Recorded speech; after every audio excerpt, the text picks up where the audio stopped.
정말 스포츠 플러스. 시끄러 이 새끼야.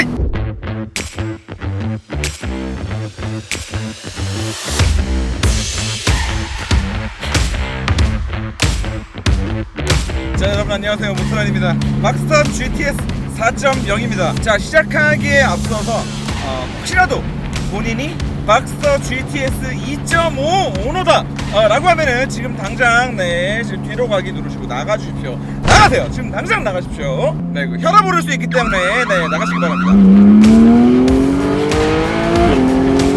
자, 오늘 718 박스터 GTS 4.0 모델에 대해서 좀 얘기를 해볼 텐데, 우선은 요 718이라는 이름에 대해서 좀 오해하고 계신 분들이 있는 것 같더라고요. 718이 코드네임이 아니에요. 코드네임은 982입니다. 요 전 모델이 981이었고, 그러면 718은 뭐냐? 718 박스터라고 해서 그냥 요 하나가 풀 네임, 풀 이름이라고 생각하시면 돼요. 911 카레라처럼. 자, 그런데 뭐 그 이름이 중요한 게 아니고, 이 포르쉐가 사실 이런 짓 하면 안 되죠. 같은 718 박스터 718 카이맨이라는 이름을 가진 녀석 중에서 GTS가 2.5 터보 엔진이 들어가 있는 모델이 있어요. 맨 처음에 그 모델이 출시가 됐어요. 그런데 갑자기 중간에 뭐 하는 짓이야 이게?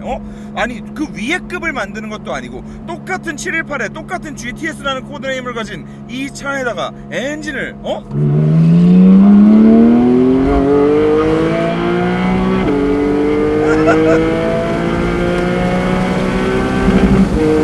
갑자기 4.0 자연흡기를 갖다 박아놓으면은, 이거는 2.5 GTS를 산 사람들은 같은 718 코드네임을 가지고 있는데,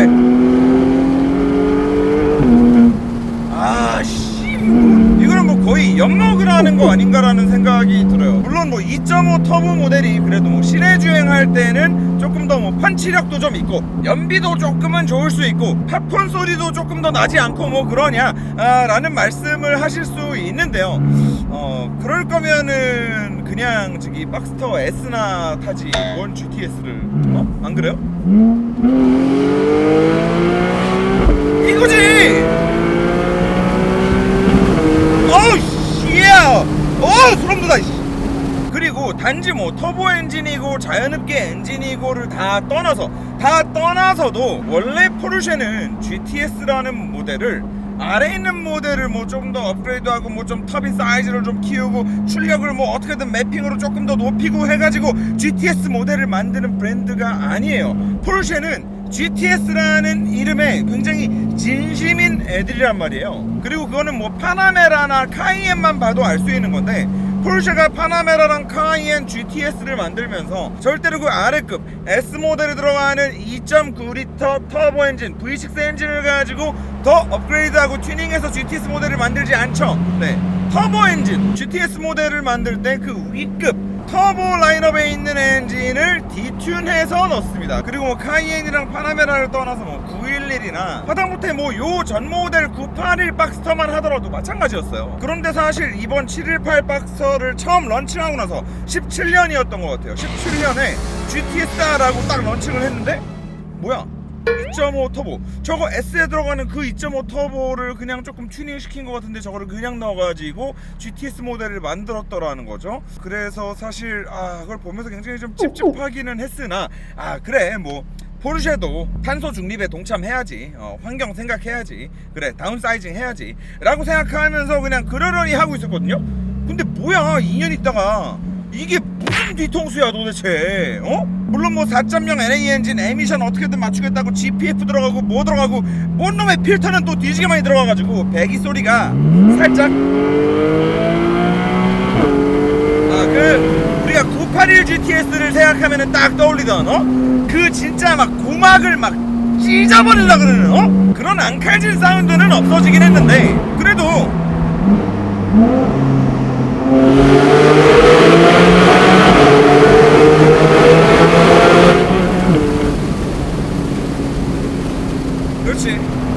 그렇지. 어쨌거나 자연흡기다. 그리고 배기 소리를 떠나서도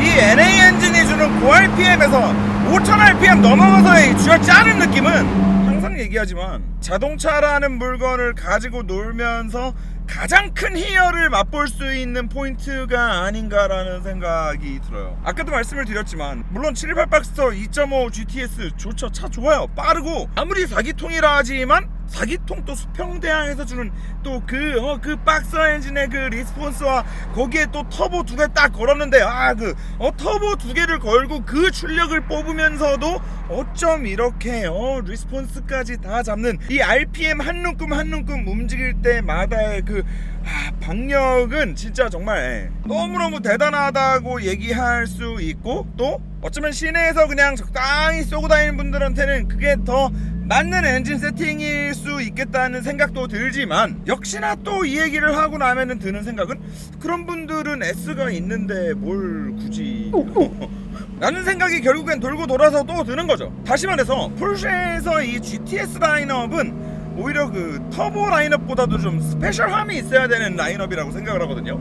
오히려 터보는요, 그냥 솔직히 뭐 이렇게 표현할 건 아니긴 하지만 그냥 무지성으로 출력만 갖다 때려 높여놓으면은 그냥 그 터보, 그냥 그게 터보인데, 우리가 항상 느끼지만 이 포르쉐의 GTS 모델들은 단지 출력이 높다라는 거를 떠나서도 그 운전의 희열을 느끼게 해주는 그 무언가를 항상 가지고 있는 모델들이었단 말이에요. 그런데 718 박스터 2.5 GTS 같은 경우에는 그 무언가가 느껴지지 않았었는데 지금 여기서는 살아났다. 물론 저도 마찬가지였고 많은 자동차 매니아들이 이 녀석의 출시 소식을 들었을 때, 야 저거 설마 저기 그 911 GT3 RS에 들어가는 그 4.0 들어가는 거 아니냐 라는 얘기들도 막 하고 그랬었는데, 물론 그거는 아니기는 해요.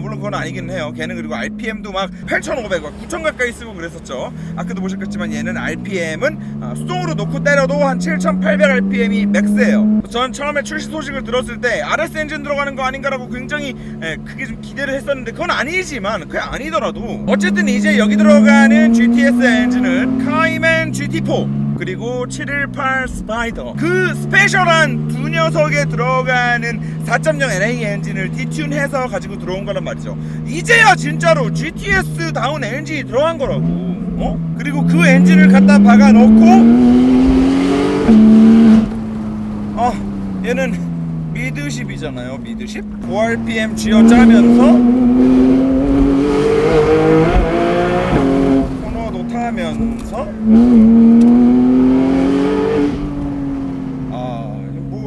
뭐가 더 필요한가? 이건 뭐 차를 이딴 식으로 만들어 놓으면 뭐가 더 필요한가 이거? 자, 그리고 제가 커뮤니티에다가 항상 저 이 차 리뷰에요 뭐 궁금한 거 있으면 질문해 주세요 라고 글 올린 다음에 그 질문을 받으면 뭐하냐, 어차피 얘기를 안 해줄 거면서 라는 말씀들 많이 해주시는데, 그건 아니에요. 네, 항상 질문해주시면 다 보긴 보는데 그 리뷰에 이게 자연스럽게 녹여지다 보니까 좀 티가 안 났던 것 같아서 오늘은 좀 특별하게 몇 가지 질문들에 대해서 좀 제가 직접 느끼는 거를 답변을 드려볼까 합니다. 자, 일단은 김병찬님, 최대 RPM 허용이 8000rpm이 맞나요? 7800으로 보는 게 맞는 것 같아요. 아무리 수동으로 놓고 스포츠 플러스에 놓고 뭐 전자장비까지 끄고 해본다 하더라도 7800에서 정확하게 퓨얼컷이 딱 들어오는 게 느껴지고요. 3기통 2000cc 모드로 주행이 가능한데 주행감 차이 및 연비 차이, 죄송한데 제가 이렇게 쏘는 차들은 아무리 제가 그 차를 차주분들께서 막 5일씩 빌려주셔가지고 타보기는 하지만 보통 쏘는 차들은 5일 내내 쏘고 다니기만 하거든요. 그래서 잘 모르겠습니다. 이건 이 부분은 죄송합니다. 그런데 아마 큰 차이를 느끼지 못하지 않을까 싶어요. 뭐 수치적으로 연비가 조금 좋아진다라는 거를 느낄 수 있을지는 몰라도 이걸 뭐 몸으로 체감할 수 있을 것 같지는 않아요. 왜냐하면 어차피 그 부하가 걸리지 않는 상황이기 때문에, 부하가 걸리지 않는 상황에서는 사실 뭐 RPM도 낮은 상태고 부하가 없다는 건 쏘지도 않는다는 얘긴데, 그런 상태에서는 사실 뭐 터보 엔진이나 자연흡기 엔진도 차이를 느끼기 힘들거든요. 그래서 그거는 몸으로 느끼기는 힘들지 않을까. 하지만 뭐 연비 개선에는 분명히 영향이 있을 거라고 본다. 환경 규제로 배기 소리가 줄어들었는데 엔진이 가까이 있는 만큼 실내에선 어떤지 궁금합니다. 이게 제가 또 한 번 들려드릴게요. 아무리 배기가스 규제 때문에 뭐 GPF 걸리고 뭐 걸리고 총매 2개 걸리고 막 이렇게 해가지고 아무리 입을 틀어막아서 좀 이렇게 막아놨다라고는 하지만, 기본적으로 이 새끼처럼 지금 목소리가 큰 새끼들은 마스크를 씌워놔도 커요. 그래서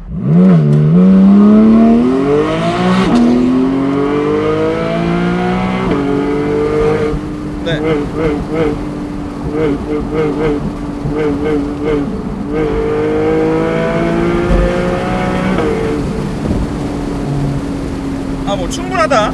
다만 이제 저라면은 배기 튜닝은 조금 이제 하고 탈 것 같고,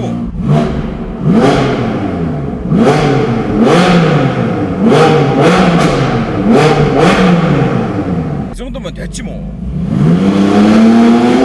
그리고 그 수평대양 박서 엔진의 느낌보다는 배기 소리의 임팩트가 더 커요.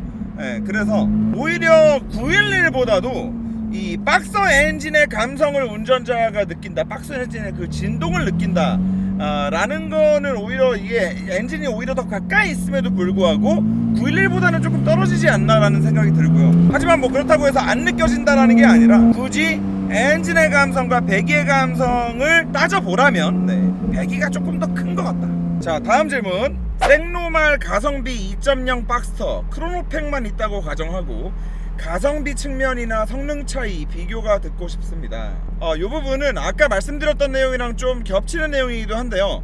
생노말 2.0 박스터도 충분히 추천드릴만 합니다. 그런데 일단 뭐 포르쉐 박스터에 오픈 에어링 되고 뭐 디자인에 뭐 출력에 MR에 PDK에 뭐 좋잖아요. 자, 그런데 어디까지나 이거는 그 자연흡기 엔진을 내가 정말 이 RPM을 끝까지 쭉쭉 쥐어짜고 다니는 거를 제가 주변 사람들한테 좀 운전하고 다니면서 욕도 좀 먹고, 난 욕먹을 각오도 좀 돼 있고, 진짜 그 이 사람 미치게 하는 이 고RPM에서의 쥐어짜는 맛과 이 배기음 때문에 운전을 좀 지랄같이 하고 다닐 자신도 있다. 나는 물론 그렇게 하는 게 좋은 건 아닙니다. 안전하게 한다는 가정하에 그런 분들은 분명히 이 GTS 4.0의 가성비를 느끼실 수 있을 것 같아요. 그런데 그게 아니다, 나는 박스터를 타도 너무 시끄러운 건 좀 아니다 라고 하면은 굳이 여기까지 올 필요 없습니다. 2.0 생노말도 크로노팩만 있다고 가정하고 옵션 뭐 살짝 넣어가지고 타면은 나쁘지 않습니다. 자, 코닉스 제이크님, 저희 그 속초TV 할 때 매번 함께 또 하시는 분이죠. 국내에 안 들어온 수동을 고를 수 있다고 생각하면 어떤 걸 고르실지. 저는 이런 차들은 무조건 세컨으로 가지고 있는 사람이기 때문에 저는 무조건 수동으로 갑니다. 들어왔다면. 자, 근데 이거는 이 포르쉐 코리아 얘기를 또 안 할 수가 없는 게, 포르쉐 코리아가 이 한국 소비자들을 너무 이제 개무시하는 거죠. 야, 그 한국 애들이 뭐 그냥 오토너 타고 다니고 피트킥 타면 되지 뭐. 니네가 뭐 수동을 알아? 약간 뭐 이런 느낌인가? 그리고 이게 코리아도 수동을 가지고 들어오면 수동대로 또 인증을 따로 받아야 되거든요. 돈이 많이 들기는 해요. 그래서 뭐 그거 인증받아가지고 뭐 몇 대나 팔겠다고 그 돈을 들이냐 라는 생각인 것 같은데, 그래도 그 몇 안 되는 뭐 1년에 100대를 팔더라도 이거는 이 포르쉐 팬보이가 이렇게 많은 한국에 대한 이 팬서비스 차원에서 이건 분명히 해줘야 되는 일 아닌가. 그리고 911 카레라와 가성비 비교, 글쎄요. 이것도 조금 이게 딱 다이렉트로 비교하기는 힘들어요. 911 카레라 같은 경우에 그래도 그냥 후륜에 최소한의 옵션만 넣는다 하더라도 1.6은 가잖아요. 1.6. 만약에 거기서 카레라 카브리올레를 간다 그러면 가격이 더 올라갈 거고, 그런데 얘는 일단 기본적으로 오픈 에어링의 4.0 NA다. 그리고 이것도 아까도 말씀드렸지만 이 NA 엔진의 가치를 느낄 수 있는 사람이다 라는 가정하에 911 카레라 노멀 후륜 모델보다 이 녀석이 가성비가 더 있지 않나 라는 생각이 듭니다. GT4 카이맨 GT4요? 카이맨 GT4는 잘 모르겠고, 그 카이맨 GT4 RS가 나오는 것 같던데 그거 미치겠더라고요. 남원희님, 수프라 다음이라 굉장히 기대가 된다. 제가 수프라 리뷰하면서 요거 이제 말씀을 많이 드렸죠. GTS 반값에 뭐 그 정도면 나쁘지 않지 않냐 뭐 이런 말씀을 드렸었는데, 얘가 지금 1.4억이거든요 걔가 뭐 7,500 그랬으니까 결론은 저기 둘 다 가성비가 굉장히 좋은 차가 맞습니다. 4.0 GTS랑 992 GT3랑 운전할 때 어떤 차이가 날까요? 이건 죄송합니다, 제가 992 GT3를 아직 안 타봤습니다. 자, 뭐 여기까지 답변을 좀 드려보는 것으로 하고요. 다음번에도 좀 종종 이렇게 좀 찝어서 답변을 드려보는 것으로 하겠습니다. 매번 댓글로 많이 좀 참여를 해주셔서 너무 감사드리고요. 자, 그리고 어쨌든 이 박스터, 카이맨 얘네가 이제 핸들링 머신 아닙니까? 그리고 미드십이고요. 그 밸런스의 왕이고요. 그러다 보니까 코너에서의 느낌도 말씀을 안 드려볼 수가 없을 것 같은데, 코너에서의 느낌을 말씀드리기 이전에 이제 한 가지 재밌는 거, 그 포르쉐의 모든 모델에 들어가는 공통된 옵션이 하나 있어요. 그 포르쉐 다이나믹 셔시 컨트롤이라고 PDCC라는 옵션이 전 모델에 들어갑니다. 뭐 카이엔, 파나메라, 911 하다못해 타이카네까지 다 들어가요, PDCC는. 자, 그런데 유일하게 PDCC가 옵션으로 아예 선택도 안 되게 아예 들어가지 않는 모델이 있는데 그게 바로 이 카이맨과 박스터예요. 물론 이건 저의 추정입니다. 하지만 저는 저의 추정이 맞다라고 생각을 하는 게 이 돈 벌기 좋아하는 이 저기 통풍 시트 하나 저기 100 얼마 주고 팔아먹는 이런 애들이 과연 여기다가 PDCC 뭐 공간이 안 돼서 못 넣었을까? 911도 앞에 쑤셔박아 놓은 거 보면은 진짜 돌았구나 싶은 그런 애들인데 타이칸도 마찬가지고 과연 여기다가 얘네가 기술이 안 돼서 PDCC를 안 넣었을까? 라는 생각이 드는 거죠. 그 말은 뭐냐? 얘는 PDCC가 없어도